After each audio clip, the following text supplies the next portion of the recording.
Bueno, este es nuestro segundo entre nos. El primero gustó muchísimo. Se reunieron un grupo de amigos para hablar de salsa y ahora se ha reunido un grupo de amigos para hablar de libros. Y para este entre nos, donde vamos a hablar de libros, tenemos a 4 amigos. En la ciudad de Caracas está Andreina Pinedo, ¿verdad? Hola, Andreina. No, en Maracay. En Maracaibo está Andreina, cierto. Andreina, ¿cómo estás? Muy bien, César Miguel. Muy bien, gracias. Gracias por la invitación. Muy bien. Y en Caracas está Rosa Angélica Gajardo, ¿verdad? Sí, Hola, hola, un placer. ¿cómo estás? Y en Caracas también, en Colinas de Bellomonte, aparentemente, según nos ha dicho, para darnos mucha envidia, con una envidiable de la ciudad y el Ávila, está Malena Arteaga. Hola, Malena. Hola, ¿cómo estás? Buen día. Y en Miami, en Doral, está Ramón de Paul. Ramón, saludos. Buenos días, ¿cómo están ustedes? Un gusto, un gran gusto estar aquí para compartir y hablar todo lo que tenga que ver con los libros. Magnífico. A ver, ¿quién quiere comenzar para saber por qué? Voy a hacer una primera pregunta y no hago más. ¿Por qué quieren hablar de libros? ¿Qué libros están leyendo? ¿Quién quiere comenzar? Yo estoy leyendo Homo Videns de Sartori, que habla sobre las sociedades teledirigidas. Pero considero que lo más importante de eso no es ahorita como enfocarnos en la televisión per se, sino cómo lo que Sartori explicó en el libro está pasando justamente en las redes sociales. A ver, Él explica que las sociedades dejaron de tener esta comunicación dirigida o como lo que es llamado la política 1.0 desde la persona que emite el mensaje hacia quien la recibe, sino que hay una comunicación dual, es decir, nosotros tenemos una conversación así como la estamos teniendo ahorita.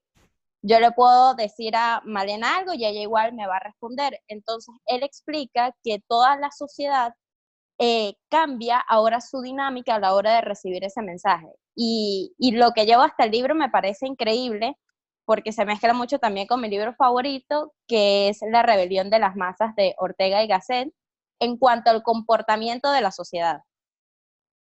Bueno, úchole. La más joven comenzó pichando duro, ¿ah? 90 Sí, 90 millas, 90 millas. Así es. ¿Quién sigue? A ver, Malena. Bueno, sí, fíjate, te podría hablar de mis libros favoritos, ¿no? Y alrededor de estos libros favoritos conectar también con el momento que estamos viviendo. Fíjate, tengo, digamos, dos, y son muy tradicionales, 100 años de soledad, por ejemplo, y El general en su laberinto, ambos de García Márquez, ¿no? También El amor en tiempos de cólera. Se nota que me gusta García Márquez, ¿verdad? Se nota. Ahora, fíjate, lo traigo porque lo que tiene García Márquez y lo que me conecta muchísimo y me engancha con sus libros es que yo puedo oler lo que él escribe. ¿Sí? Cuando yo con estos libros tenía una dificultad enorme de desconectarme de la lectura y por el contrario sumergirme en la historia, porque su manera de escribir, de narrar, era de tal detalle y descripción que yo podía oler lo que él estaba contando. Y por eso, pues, se ha convertido, digamos, en un autor que, pues, refiero como uno de mis favoritos. Y haciendo un poquito esto que Rosangélica nos retó, porque yo siento que nos retó con esto, ¿no? Al inicio. Sí, fíjense ustedes, ¿no? Ajá, buscar cómo esta lectura o el autor favorito nos podemos conectar con lo que está ocurriendo, por ejemplo, en 100 años de soledad, esa evolución del Macondo. Yo no puedo dejar de traer ese proceso de aquello, por ejemplo, con este Macondo venezolano. Muy bien, muy bien. ¿Y qué dice Andreina allá en la Tierra del Sol amada? Y muy amada. Bueno, te comparto más o menos lo que dijo Malena. Es cierto, mi autor favorito también es Gabriel García Márquez. Leí con muchísimo placer y lo he hecho varias veces, 100 años de soledad, y en este momento estoy leyendo El amor en los tiempos del cólera. Ajá. Y de verdad que me ha enganchado de una manera. Ese reto, además he retomado mi hábito de la lectura, que lo tenía un poquito de lado con el tema de estar pendiente de las redes sociales. Y mira eso, ¿no? Ver que cómo podemos plasmar eso que pasó en Macondo o eso que pasa en el pueblo del amor en los tiempos del cólera con lo que estamos viviendo actualmente. Además, para mí la lectura es un placer, es algo que a mí me ha enseñado muchísimo, sobre todo a hablar mejor y a tener una excelente ortografía, que ya la tenía desde el colegio, pero eso siempre ha reafirmado mis valores en el idioma castellano. Qué bueno, qué bien. ¿Y en Doralzuela cómo le va a Ramón? ¿Qué nos dice? Bueno, desde aquí añorando allá estar con Andreina allá en mi tierra, Maracaibo. Bueno, aquí te espero. Les comento de un dato, seguro.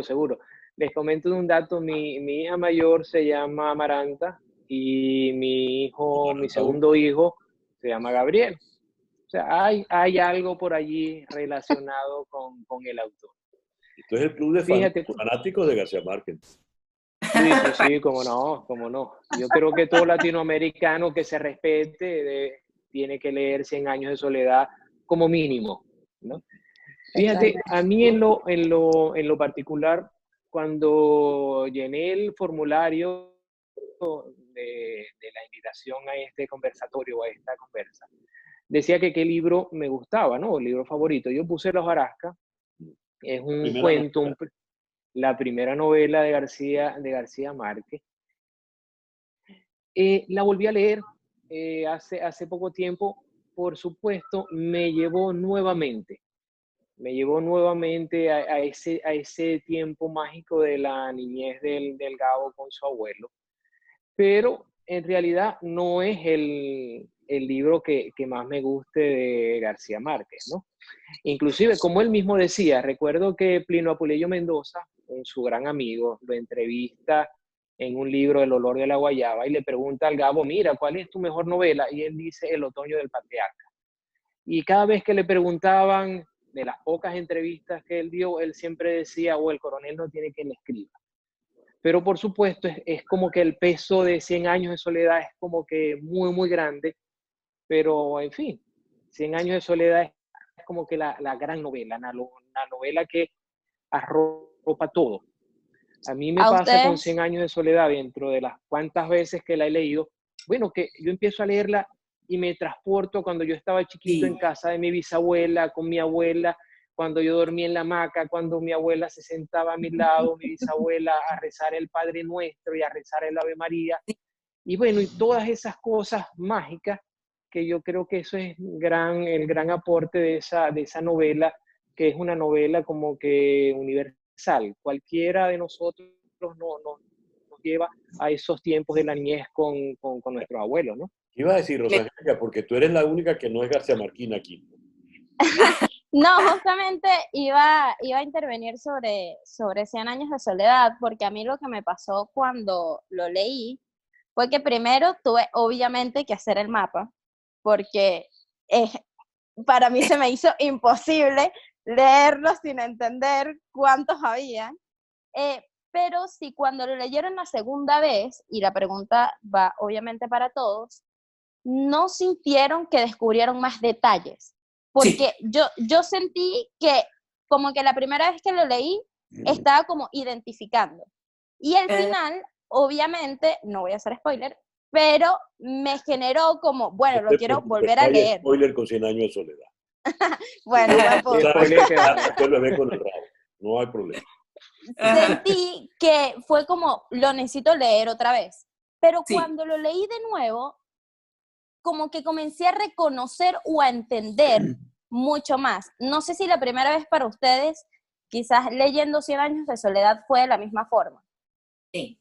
Mira, Rosangélica, qué chévere, porque a mí me ocurrió como a ti, ¿no? Digamos, la primera lectura fue desde la curiosidad, ¿no? Y en esa curiosidad, como tú, o sea, me confundían, los personajes iban, venían, regresaban, Sí. yo volvía a las páginas, en fin. Y en las sucesivas lecturas, que ocurrieron además en diferentes momentos de mi vida, Uh-huh. Oye, qué lindo, era una mirada diferente. Y con esa mirada del momento, de la mujer que estaba haciendo en ese momento, aparecía un encanto y una magia distinta. Muy bien, muy bien. A ver, ¿cuáles fueron esos diversos momentos de tu vida, Malena? Para tener una idea, no creas que soy curioso. No, bueno, fíjate, por supuesto, la primera lectura, la Malena adolescente cursando el bachillerato, Ajá. ¿sí? Luego, el tiempo de la universidad, particular, porque ya en la universidad yo era madre y esposa, Uh-huh. ¿sí? Y tenía una mirada probablemente más preocupada por lo maternal, ¿no? Por la madre que estaba haciendo en ese momento, y entonces eso hacía que yo tuviese unas identificaciones muy particulares con algunos personajes, ¿no? Luego yo me divorcié, quedé sola con mi hijo y entonces era inevitable verme, por ejemplo, como la matriarca, ¿no? Esa que lo puede todo, que estaba como en control, gobernando, ¿sí? Entonces, bueno, ahí te puedo describir al menos 3 etapas de lo que fueron esas lecturas. Y ¿Cuántas veces has leído 100 años de soledad para saber cuál fue la última? ¿Ah? ¿Cuántas veces has leído 100 años de soledad? Creo que la he leído por lo menos 4 veces. Ajá. ¿Y la última vez cuándo fue? Para saber cómo fue tu visión. Mira, probablemente hace, no sé, unos 10 años, y ya siendo, digamos, una mujer adulta, crecida, para no decir más nada. Es que lo que quería era conocer tu definición, porque lo fuiste muy bien. Primero la adolescente del bachillerato, después la estudiante universitaria casada y con hijo, y después la mujer divorciada que tiene que asumir solo la vida. Entonces quería saber cómo te iba a definir la cuarta etapa de tu vida. Un poco más crecida, ya está. Ahora, ¿saben qué? Eso de que cada vez que uno lee una novela como 100 años de soledad le va a descubrir cosas nuevas. Eso pasa con las obras de arte que son auténticas. Sí. Hay un libro sobre las meninas de Velázquez que van narrando una serie de cosas sobre eso. Entonces, tú puedes ver las meninas muchas veces y siempre le vas a ver algo nuevo. Tú puedes oír alguna música muy, muy rica en muchas cosas y siempre que la escuches le vas a descubrir sonidos y posibilidades nuevas. Vale con el cine, hay películas que uno no se cansa de ver y cada vez que uno las ve dice, uy, yo no me había fijado en este detalle. Sí, totalmente. Igual pasa con la literatura. Y, Sí. a ver, pero quería saber por qué Andreina está tan encariñada con el amor en los tiempos del cólera. ¿Será porque estás en el amor en los tiempos del coronavirus? Bueno, no exactamente, por supuesto sigo enamorada, pero sí, es que a mí me pasó algo muy, muy hermoso, y es que yo conocí el verdadero amor, el amor de mi vida a los 52 años, César. ¿Cómo vas? Y me había enamorado, ojo, me había enamorado otras veces, pero el de verdad, el auténtico, llegó a esa edad y permanece, que es lo más importante. Cuéntanos un poquito más, porque nos has destapado la curiosidad. No la mía, la de tus compañeros. No, por supuesto. Yo estoy aquí atenta a escuchar la historia del Florentino Ariza de Andreina. El Florentino Ariza de Maracaibo. ¿Cómo Ah, exactamente. No, es llanero. La Fermina Daza. Ah, es llanero. Una Fermina Daza maracucha y un Florentino llanero. ¿Y cómo ocurrió ese encuentro?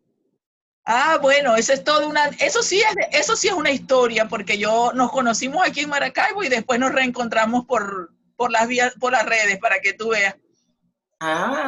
Lo importante de las redes sociales en la actualidad. Sí, señor. La acotación Sí. juvenil. Y te tengo una cosa bonita. ¿Sabes que me di cuenta, releyendo El amor en los tiempos del cólera, que ese fue el primer libro que escribió García Márquez luego de su premio, de que Sí, le otorgan el Nobel? Después del nombre. La impresión fue en 1985 y aquí está. exacto, esa es la edición original. Esta es la edición original. Ay, qué... De 720,000 ejemplares, este es uno. Y debe estar en buen estado, ¿no? No, ¿ah? Lo tienes en buen estado. Sí, en excelente estado está. Sí, sí, sí. Yo cuido mucho mis libros. Ya van a ser 35 años de eso. Sí, señor. Y no te cuento lo que me costó, porque nos morimos de la risa aquí. Sí, cuéntalo. 99 bolívares. Una fortuna. 99 bolívares de los viejos. De 1985. Imagínate, desde 1985. Eso sí eso hoy en día es gratis el libro. Sí, es así. Total, sí. Mira, un regalo. No.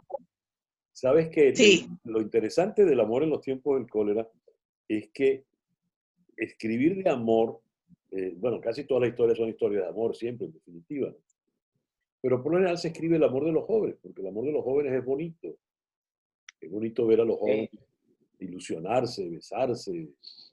Pero el amor en los tiempos del cólera es una historia de ancianos, ni siquiera de gente madura o sexagenaria, una historia de ancianos.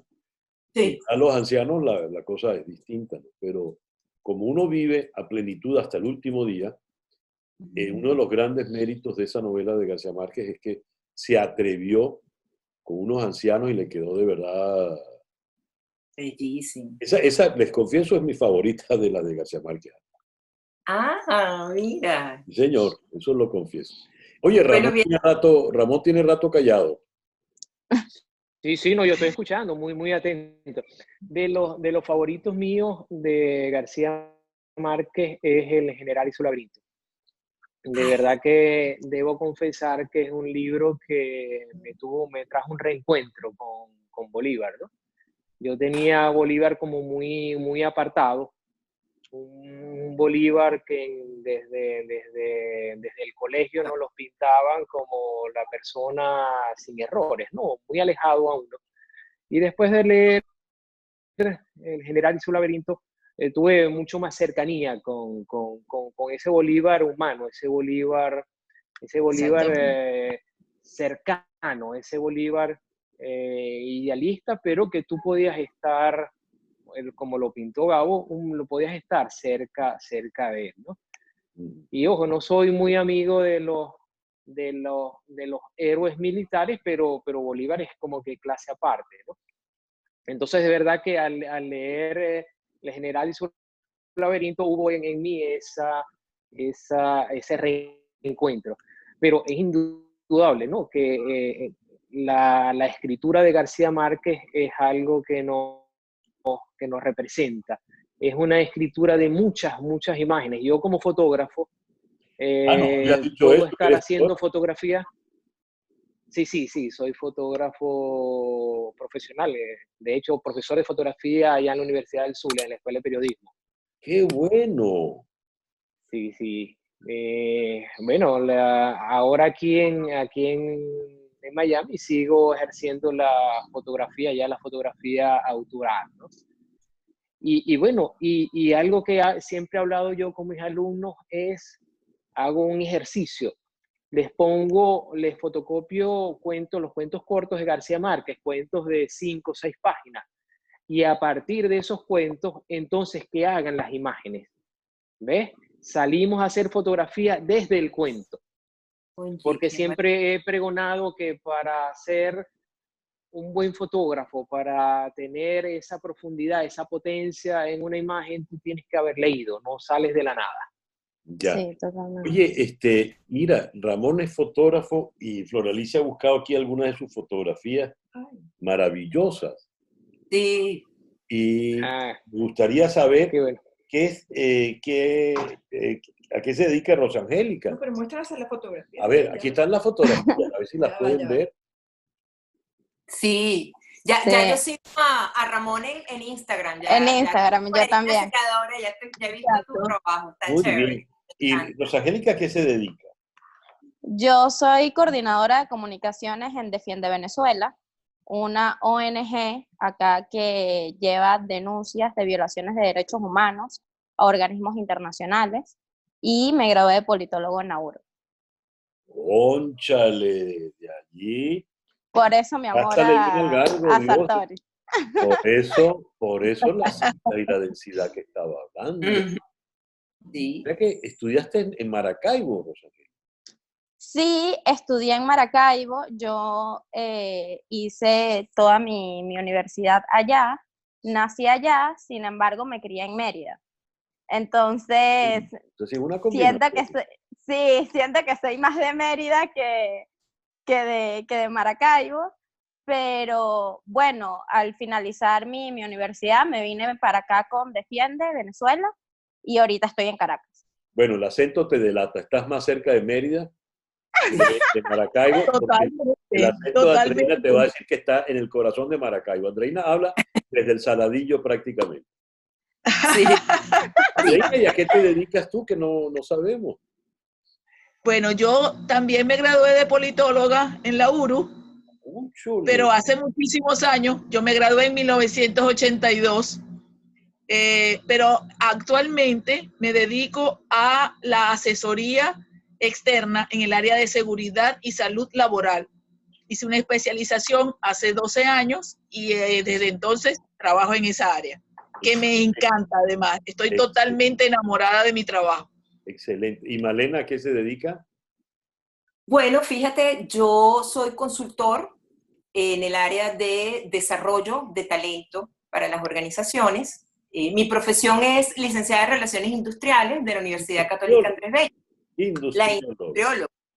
La industrióloga. Poco nos reconocen así, pero bueno, es parte es así, pues realmente el título, ¿no?, que obtenemos. Y hice carrera en el mundo empresarial, casi por 12, 15 años.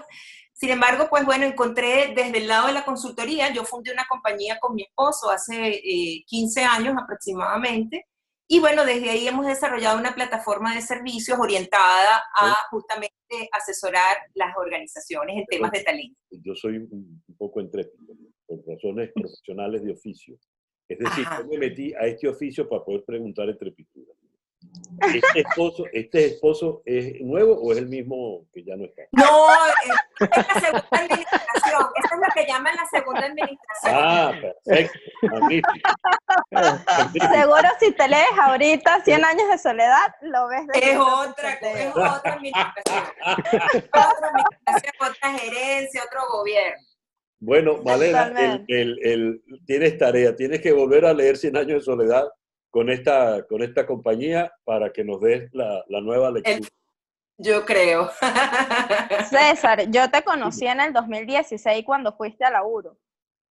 Sí. Tú diste ya un conversatorio justamente muy parecido a esto. Se supone que tú tenías que dar una ponencia, pero dijiste, yo no quiero dar una ponencia, vamos a conversar.